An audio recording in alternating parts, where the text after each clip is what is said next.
It's so easy, it's child's play. Check it out on quickbooks.co.za.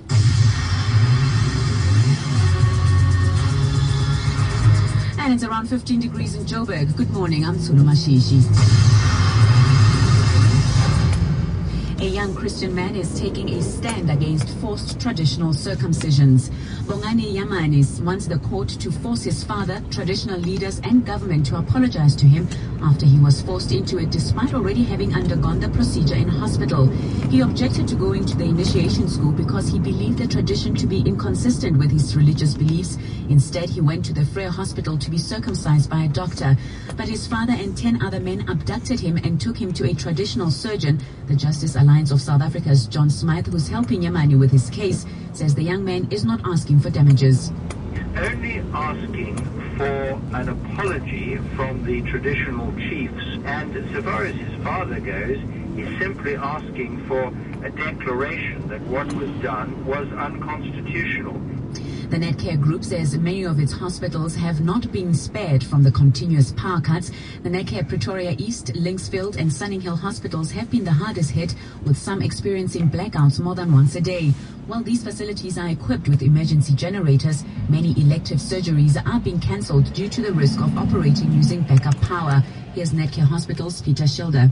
During emergency procedures, we are always guided by our doctors. I think they know what is the best for the patient. So we will always, in conjunction with the surgeon, make those decisions.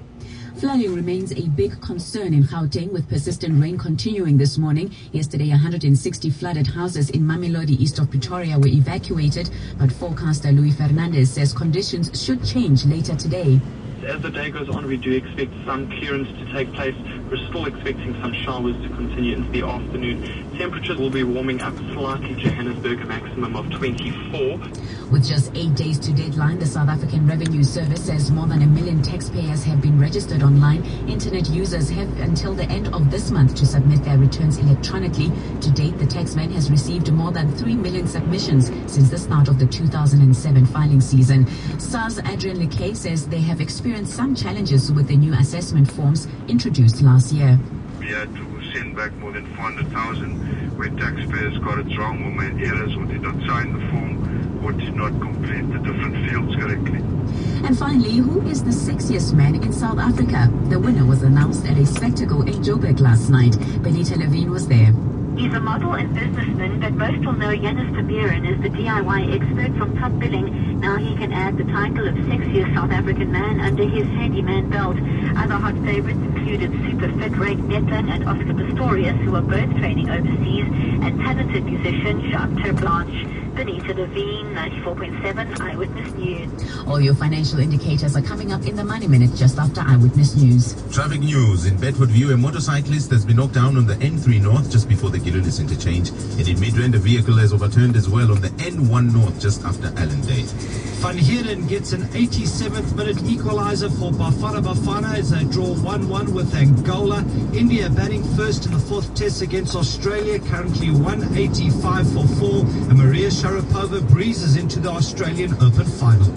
Weather cloudy with fog patches becoming partly cloudy with a 30% chance of showers in Joburg. Temperatures 17 to 24, Pretoria 18 to 25 and Vereeniging 15 to 25.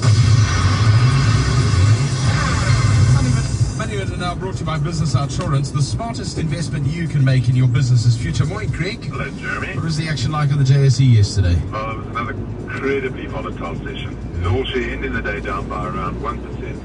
The Fed rate cut, it certainly elicited mixed reaction, and we're now, I guess, at a big test area for the markets. We need to hold these recent lows to encourage some buyers of committing funds.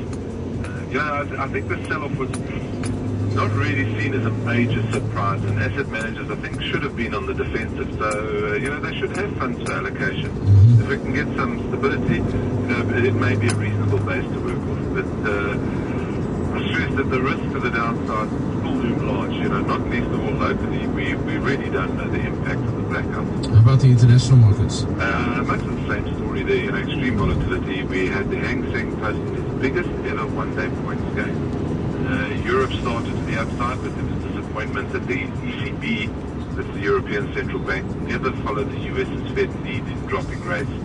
And this led to a little bit of a sell-off, and they closed lower. Wall Street, they've had a really wild session, following the rate cut. But a strong rally going into the close certainly makes things look a hell of a lot brighter this morning. Right.